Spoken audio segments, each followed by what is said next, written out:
Tadi diceritakan SMP, SMA yang berliku-liku. Sebenarnya dimulai dari mana cita-cita ingin jadi politisi itu? Kadang-kadang oknum-oknum politisi ini memanfaatkan seolah-olah memperjuangkan kamu tua. Tapi setelah itu senyap. Nah, perjuangan Bang Rohaizat terhadap kebudayaan Melayu itu bagaimana? Nama sanggarnya Sanggar Tuah Madani, macam bundaran Tuah Madani. Tetapi sebenarnya nama sanggar itu lebih ada dulu daripada bundaran tuh. Oh, berarti mengambil hak cipta. Tak tahulah. Dan ini kalau kita biarkan, tentu dia akan rasanya tidak akan menjadi perhatian kepada kaum-kaum milenial lah, katakanlah begitu. Nah, bagaimana kira-kira pemikiran Bang Rohaizat upaya kita supaya ini tetap menjadi sebagian darah daging generasi-generasi akan datang? Kamera! Running! 1, 2, 3, take 2. Action! Assalamualaikum warahmatullahi wabarakatuh. Cakap, jangan tak cakap. Sebagai anak tempatan, tentu tidak mudah untuk mendapatkan jabatan. Perjuangan, berliku-liku, menghadapi tantangan, pasti akan terjadi. Dan kali ini saya bertemu dengan seorang anggota Dewan Perwakilan Rakyat Kota Batam yang berasal dari Kampung Tua. Dan ini buat saya adalah peristiwa yang bahagia. Mengapa? Karena tidak banyak anak-anak Kampung Tua menjadi wakil rakyat di Kota Batam. Assalamualaikum Bang Rohaizat, apa kabar? Waalaikumsalam warahmatullahi wabarakatuh. Alhamdulillah sehat Bang Hardi. Pertama saya nak ucapkan selamat Hari Raya. Ya, sama-sama Bang Hardi. Minal aidin wal faizin, maaf lahir batin, taqabbalallahu minna wa minkum. Minna wa minkum taqabbal ya karim, maaf lahir batin. Ya, kadang dah berapa banyak raya di Kampung Tua Bang Rohaizat? Raya di Kampung Tua? Kalau banyak raya di Kampung Tua dari kecil lah ya tak? Tentunya dari sejak lahir lah ya. Sejak lahir di Kampung Tua? Iya. Dan tepatnya di Tanjung Uma? Iya, di Tanjung Uma. Dari tahun ke tahun pada saat suasana hari raya itu, sampailah di tahun ini yang pandemi corona, apa yang Bang Rohaizat rasakan perbedaannya? Perbedaannya kalau menjelang hari raya memang kalau kita di kampung itu memang suasana itu agak beda dengan di kota. Ya, walaupun Tanjung Uma kampung tapi dekat kota Ya. 5 menit aja udah sampai mall gitu ya. Udah sampai kota Batam metropolis ya. Batam, iya betul. Jadi kalau berbicara hari raya ini, saya ingat waktu kecil lah ya. Waktu kecil suasana hari raya di kampung itu lebih nampak, lebih terasa ya. Mungkin pas menyambut hari raya ada namanya malam 7 liku. Oh, lampu-lampu di kampung-kampung hidup. Iya, lampu pelita ya, lampu colok. Sekarang masih ada? Sekarang lampu listrik sudah mulai agak berkurang. Iya. Apalagi pandemi ini, dulu sempat juga kita hidupkan juga, tapi untuk tahun ini nampaknya tak ada. Ya, karena memang tidak boleh beramai-ramai, berkerumunan, dan dikhawatirkan pandemi akan merajalela. Iya. Dan mungkin agaknya insya Allah tahun depan kita hidupkan kembali suasana kampung lama. Insya Allah. Karena orang merindukan. Ada satu hal yang menarik di Tanjung Uma itu, setiap Ramadan jualan ikan bakarnya banyak betul dan sedap betul. Betul. Tapi sampai tahun sekarang masih ada ya? Masih ada. Masih ada. Masih Alhamdulillah. ada. Cuma tahun kemarin lah, yang tahun 2020 itu agak kurang. Ya, karena kan ada pelarangan dari pemerintah Betul, juga. betul. Tapi Bang Rohaizat kan kecil, besar, dan sampai saat ini di Tanjung Uma. Iya, betul. Sekolah di mana dulunya? Saya dulu SD di Tanjung Uma, SMP Negeri 4 di Bengkong. Oh, jauh, agak jauh sedikit. Bengkong agak jauh sedikit. Dulu sekolah negeri itu paling dekat di situ. Oh. SMP. Dulu kata salah waktu zaman saya itu SMP negeri yang ada di Batam ini cuma 2, SMP 4 dan sekarang SMP 3 Sekupang, Sungai Harapan. Terus di SMK Kartini. Oh, yang deket Patam Lestari. Patam Lestari. Di atas itu. Di atas, tempat pesantrennya Bang Oh, Hadi lah. sekarang jadi pesantren kita. Semakin jauh dari Tanjung Uma ke Iya. Cikupang itu. Jadi waktu dulu kita sekolah itu penuh perjuangan Bang Hardi. Betul. Iya. Jadi kita jalan kaki dulu. Jadi saya kan tinggal di kampung Tanjung Uma itu di Tanjung Tritip. Jalan kaki ke Kampung Agas, naik sampan, sampai ke Jodoh. Nah, sampai ke Jodoh itu biasanya ada juga jemputan gitu. Tapi tak langganan per bulan lah. Kita bayar harian. Kalau sampai tak datang ya kita cari taksi. Sampailah ke Patam. Kadang-kadang taksi ini tak mau juga sampai ke Patam, sampai Simpang aja, Simpang Iya, Pulira. betul.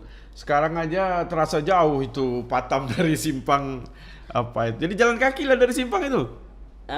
Itu kalau pergi tak pernah kalau pergi, tapi kalau balik sekolah Haha. dari Simpang Patam Lestari sampai Simpang Lampu Merah, Simpang kawasan industri itu, Haha. sering jalan kaki gitu. Jalan kaki ke atas luar biasa.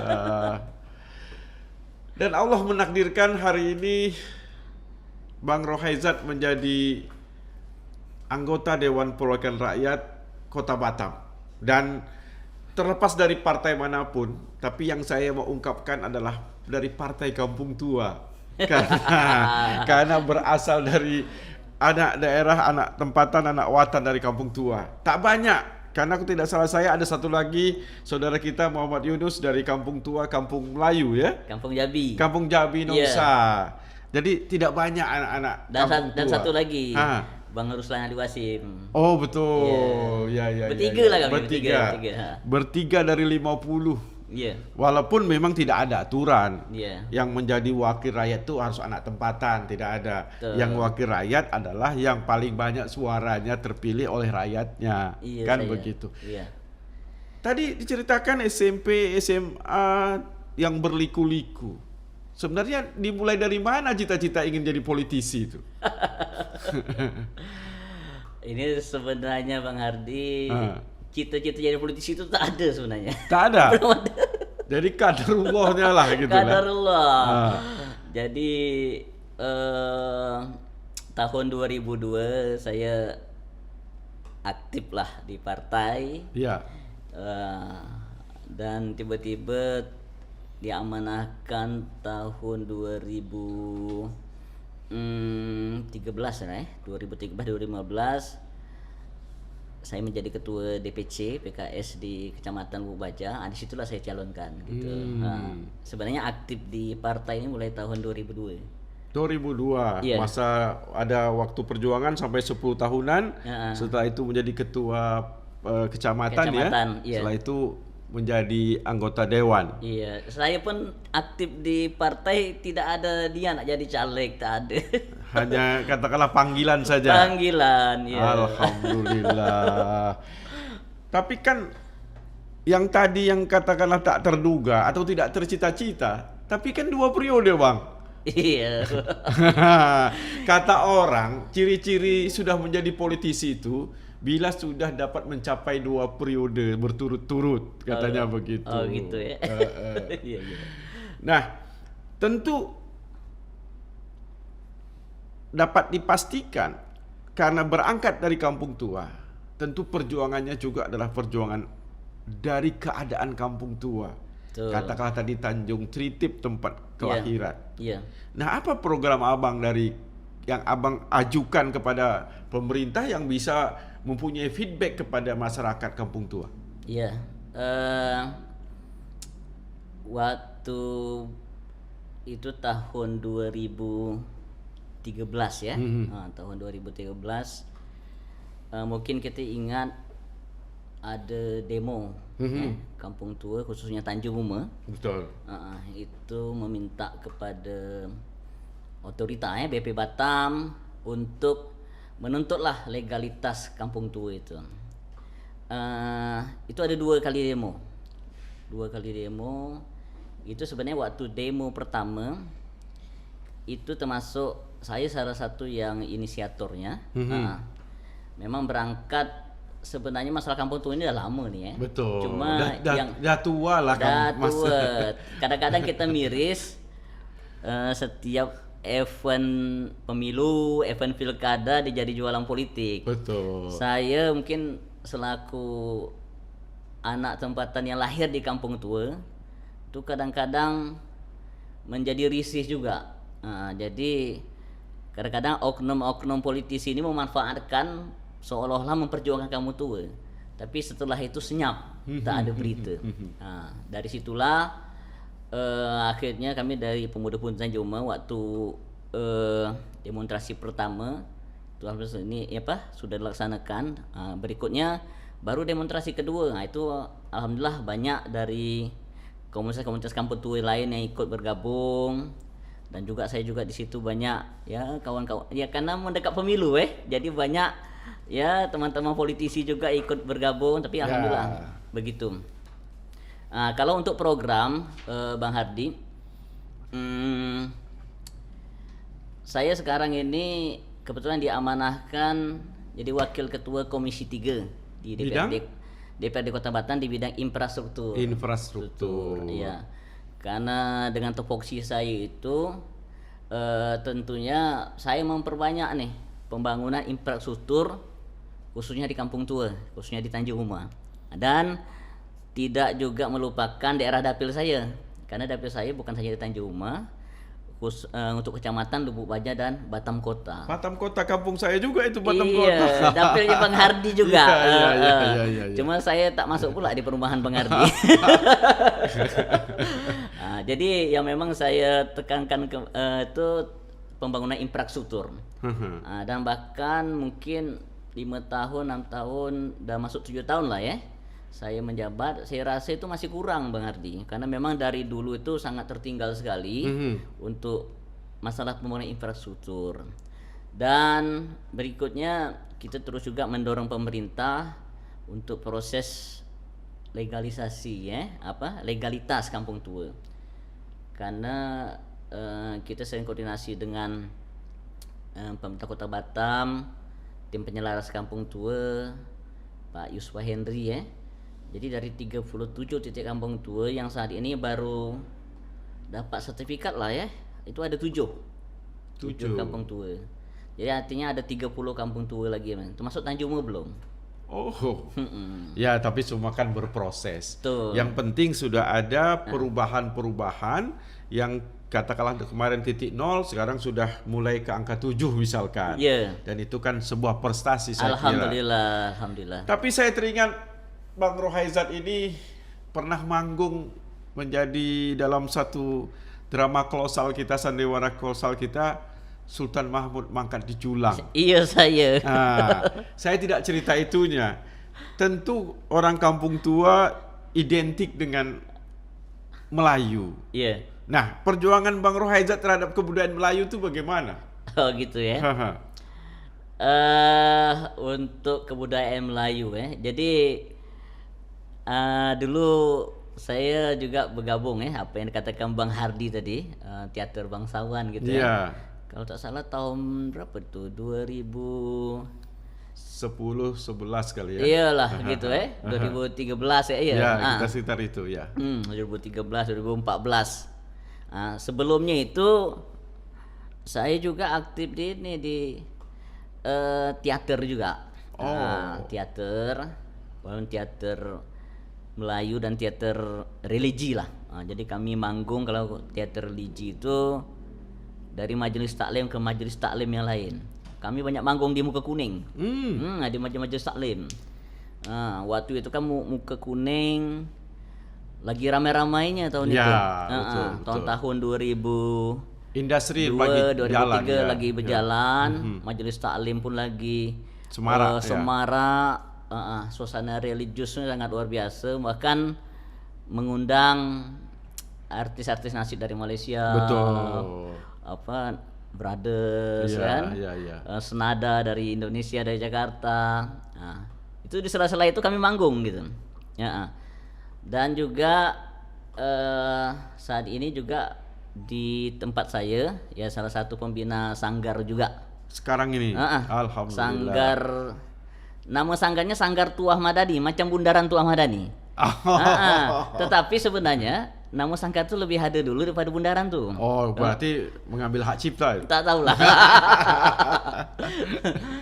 Iya, iya, iya. Iya, iya. Nah, programnya sekarang kira-kira ke depan ini apa untuk katakanlah kebudayaan Melayu menjadi yang selalu diisukan adalah menjadi tuan rumah di negerinya sendiri.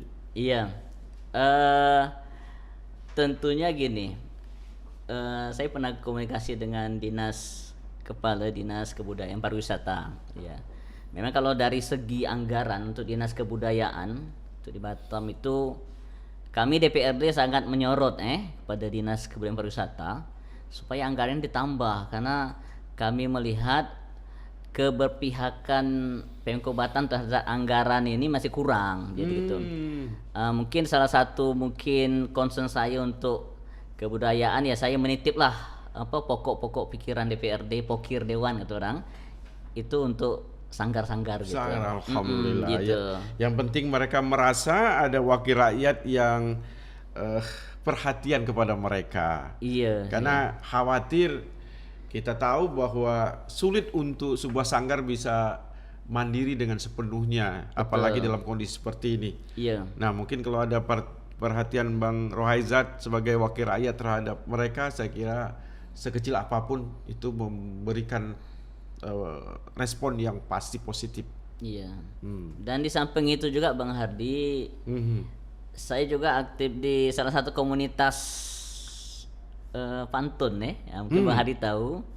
Ketuanya Bang Samsudin Jakpar. Pumpun, iya. Mungkin sama Bang Hardi juga ada di situ. Masyarakat pemantun. Iya, Perhimpunan Pantun. Jadi saya walaupun saat ini menjadi dewan, ya tetapi ya untuk pantun-pantun pengantin kadang-kadang masyarakat masih minta saya.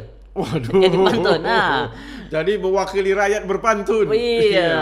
Alhamdulillah. Jadi saya inilah mungkin kalau kita tak bisa menyumbang secara materi kita nyumbang pantun. Nyumbang pantun. Tapi sekarang orang berpantun tuh agak susah sekarang dicari. Iya. Apalagi pantun yang aktif, yang langsung live katakanlah begitu, spontan, itu sulit. ya. Tapi kalau pantun mengarang saya termasuklah dapat diperhitungkan. Tapi kalau live itu agak sulit sebenarnya. Iya. Bang Adi kan yang punya kalender pantun. 365 pantun. Iya. Bang Rohaizat, dalam konteks kemelayuan ke depan ini kita kan harus betul-betul tadi ada pantun yang sebagai hasanah, kemudian tadi ada sandiwara yang kita juga pernah lakoni, dan ini kalau kita biarkan tentu dia akan rasanya tidak akan menjadi perhatian kepada kaum milenial lah katakanlah begitu. Nah, bagaimana kira-kira pemikiran Bang Rohaizat upaya kita supaya ini tetap menjadi sebagian darah daging generasi-generasi akan datang? Iya. Jadi memang sepertinya saya katakan tadi untuk masalah budaya ini saya walaupun bukan mitra saya kalau Komisi itu kan mitranya PU, Bina Marga, barang keras lah katakan. Barang keras lah. Ini infrastruktur. Ini barang lembut. Iya. Walaupun itu bukan mitra saya, tapi saya sering komunikasi dengan Pak Kepala Dinas masalah kebudayaan ini. Jadi memang Batam ini kan dikenal dengan negeri Melayu. Betul. Negeri Melayu. Kebetulan tahun 2017 kalau tak salah saya lupa, kita sudah melahirkan Perda Pemajuan Budaya Melayu. Perda kebudayaan lah. Perda kebudayaan. Ketuanya Bang Yunus. Anak tempatan. Anak tempatan, sekretarisnya saya. Luar biasa itu. Iya. Jadi sebenarnya ya kita mendorong terus dengan pemerintah Kota Batam supaya untuk menjalankan perda itu. Karena kami melihat amanat dari perda itu belum sepenuhnya dilaksanakan. Kalau itu betul-betul dilaksanakan, insya Allah kebudayaan Melayu yang kita cantumkan di perda itu, insya Allah bisa memajukanlah budaya Melayu kita. Terutama untuk misalnya ada support dari pemerintah, dari anggaran APBD untuk kegiatan-kegiatan kebudayaan. Jadi selama ini kita melihat memang agak kurang. Iya. Dan itu sebenarnya jadi concern kami di Badan Anggaran DPRD itu sebagai masukan. Tetapi karena mungkin pemerintah Kota Batam sekarang concern kepada infrastruktur, jadi budaya ini mungkin sedikit aja lah dulu katanya. Tapi insya Allah itu akan kita perjuangkan, Bang Hardi, tentunya keberpihakan anggaran APBD Kota Batam. Betul. Iya. Karena kata orang ada program banyak, kalau tak ada duit banyak, Iya. ini sesak napas tuh. Betul. Betul. Bang Rohaizat, di penghujung pembicaraan kita, di cakap-cakap kita ini, tentu Bang Rohaizat juga punya visi yang kuat terhadap politik, terhadap kebudayaan, dan tentu terhadap kehidupan sosial masyarakat. Saya persilakan Abang mau bicara apa tentang pemikiran Abang atau mengajak kepada masyarakat untuk memperkuat melahirkan Batam yang madani. Silakan Bang. Ya, baik. Assalamualaikum warahmatullahi wabarakatuh. Dengan saya Bang Rohaizat. Jadi kalau dipanggil biasa itu kalau Bang Hadi manggil saya bro, bro itu Bang Rohaizat, singkatan itu. Oh iya.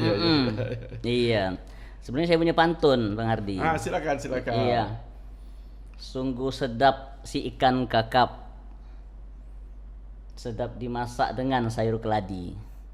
Cakap jangan tak cakap. Itulah pesan Bang Hardi. Iya. Nah, ini karena tugas saya sebagai dewan ya. Ada pintu, ada tingkap, ada bilik bersekat-sekat. Tugas dewan itu memang bercakap untuk kepentingan masyarakat. Luar biasa. Saya berikan tepuk tangan gitu kepada Bang Rohaizat. Iya, batu cincin berwarna hitam, batu bernama batu permata. Mari kita membangun Batam, karena Batam milik kita. Iya, luar biasa. Dan kalau begitu saya juga nak menghadiahkan satu pantun karena Bang Rohaizat sudah hadir di sini. Iya. Dan pantunnya berbunyi, gagah berani Panglima Hang Jebat, pembela kebenaran budi pekerti. Iya. Terima kasih Bro Rohaizat.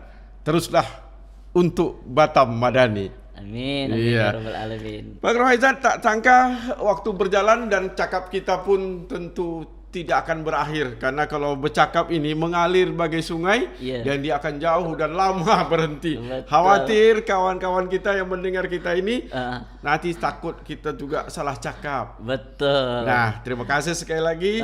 Dan kalau begitu tentu saya akan akhiri. Kalau Bang Rohaizat tentu kita ingat, tapi kalau cakap jangan tak cakap. Wassalamualaikum warahmatullahi wabarakatuh. Waalaikumsalam warahmatullahi wabarakatuh. Terima kasih Bang Hadi.